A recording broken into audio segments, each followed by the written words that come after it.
Well, hey, welcome back. I'm Jeff Baxter. I'm the next generation pastor here at Mission Hills Church in Littleton, Colorado.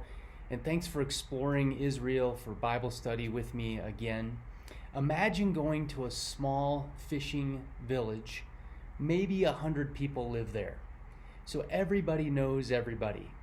All the girls would play with the little girls together. All the boys would be playing with all the little boys together on the street, coming up with Jewish games to play. And moms and dads are teaching the trades and the crafts of that village to their children. So the boys would learn fishing because this is a fishing village right up against the north side of the Sea of Galilee. The place I'm talking about is Bethsaida. Bethsaida is this small fishing village, and everyone, as I mentioned, would know everyone there. Let me give you some names of some of the little boys that would have been playing in those streets and learning about fishing from their dads, no doubt. People like Simon Peter and Andrew and Philip and probably John and James. These disciples would be born and raised in Bethsaida, the north side of the Sea of Galilee. They would have learned fishing as their trade. And then Jesus would come along and he would call them to be his disciples. And this is the place where they would have known one another, and then they would have gotten up and left their nets and followed Jesus, as the Bible talks about. Simon Peter and Andrew were casting their net, and Jesus came along and said, "Would you follow me?" And they would, and Peter would become the outspoken leader of the disciples and the church. And his brother Andrew would leave, becoming fisher of men that Jesus would call him to. And James, the elder, would be with his brother John, would have been called. Their father Zebedee lived in this village. And then Philip, probably a fisherman as well. He was questioning Jesus about how are you going to feed these thousands of people one afternoon. And it would be Philip who would question Jesus, and Jesus would say, I've got this under control. I'm going to feed those 5,000 there in John chapter 6, verses 5 through 7.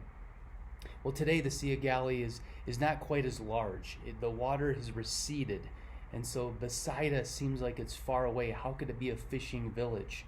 Well, if you look at the picture I'm going to show you, you'll notice that the water receded. There was a lagoon that went up there, and that's where the boys would have learned how to fish. And now Jesus calls them to fish for men. Today you can walk along the same road that these disciples as small children would have been playing as Jesus would have called them.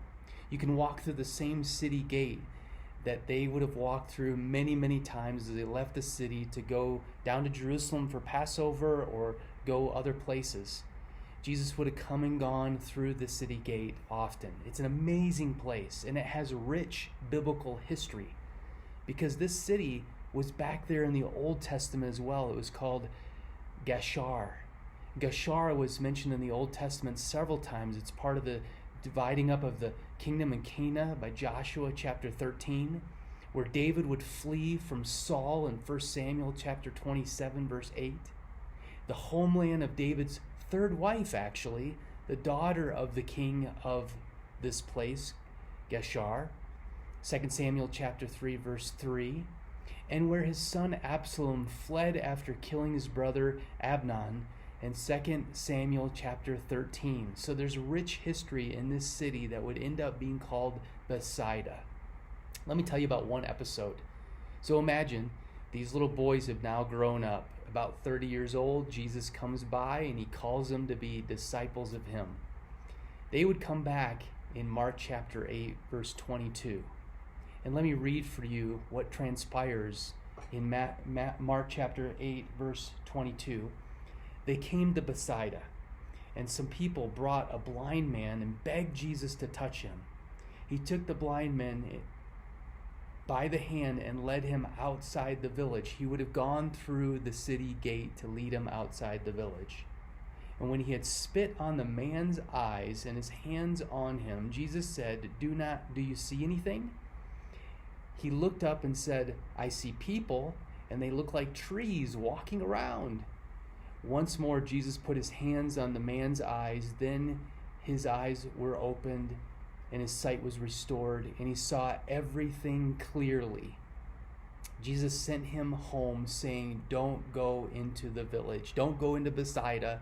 Don't go tell everyone yet, because Jesus isn't ready to let the whole world know that he's the Messiah, the deliverer of the world. This is early in his ministry, so he didn't want everyone to know. But that took place just outside of Bethsaida. Isn't that amazing? It's amazing just to think about the history of this place in the northern side of the Sea of Galilee. Bethsaida is the place where the discipleship began. It's a place where Jesus called his first disciples to follow after him. It made me think, Peter, James, John, Andrew, Philip all grew up here. Jesus came along as a rabbi, called them to follow him, to learn from him, to be close to him, to become like their rabbi. And so they did.